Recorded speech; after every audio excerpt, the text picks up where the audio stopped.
Dans cette vidéo, nous allons parler de l'adversaire du Racing en quart de finale Coupe de France, l'Olympique Lyonnais. Et nous allons estimer est-ce que c'est un bon tirage pour le Racing.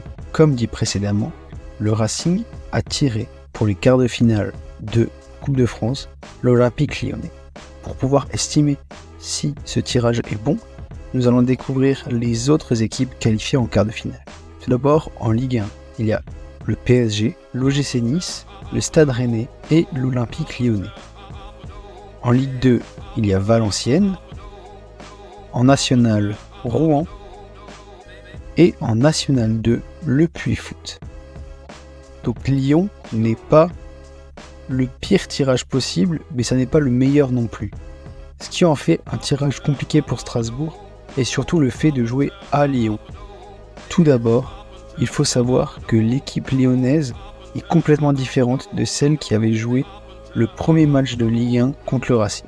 En effet, quand on regarde cette équipe, on vous remarque Ryu au but, Mata et Tagliafico sur les côtés, Chaita Tsar et Diomande en défense centrale, un milieu de terrain Tolisso, Le Penant, Cacré, en tant qu'ailier, Cherki et Barcola, et Lacazette en tant qu'attaquant de pointe, avec Laurent Blanc en tant que coach. Si l'on compare cette équipe à l'équipe qui a joué le 8e de finale de Coupe de France contre le LOSC, il y a 7 changements si l'on compte l'entraîneur. En effet, l'OL sort d'un grand mercato hivernal.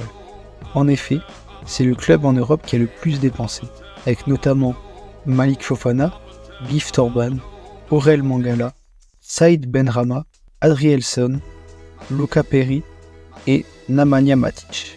Lors du dernier match contre le LOSC, le premier changement était au niveau du banc, avec Pierre Sage qui est sur le banc.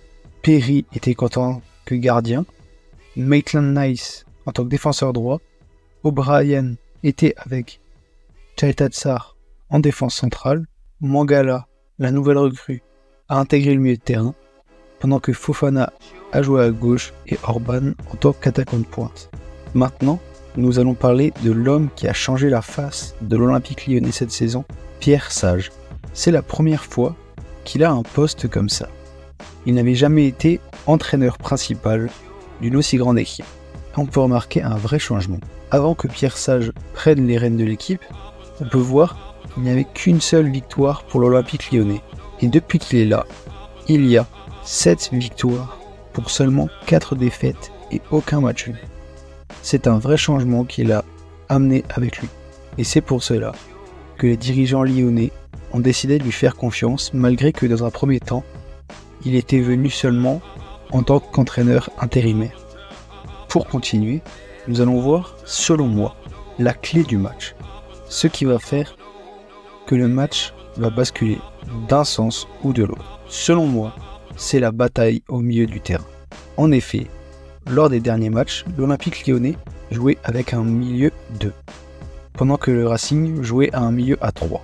Au Racing, ce milieu était composé en point de basse de Ibrahima Sissoko et devant lui, Diarra et Mwanga. Pendant qu'à l'Olympique Lyonnais, un milieu de terrain, Nemanja Matic, Maxence Cacré, s'imposait lors des derniers matchs. Le milieu de terrain du Racing est une vraie force pour cette équipe. C'est vraiment depuis que ce milieu à 3 s'est imposé que les résultats s'augmentent. Si ces 3 joueurs prennent le dessus sur les 2 Lyonnais, le match pourrait être vraiment intéressant et bataillé. Pour conclure, on peut dire que ce match va être très intéressant. C'est un match entre 2 équipes qui sont en forme et qui sortent de grands résultats, avec notamment une élimination du LOSC pour l'Olympique Lyonnais et un gros match contre le Havre pour le Racing. Le Racing aura son mot à dire, comme il l'a montré lors des derniers matchs, avec notamment un très gros match contre le PSG, malheureusement perdu. Et toi, comment tu vois ce match ? Dis ton pronom en commentaire.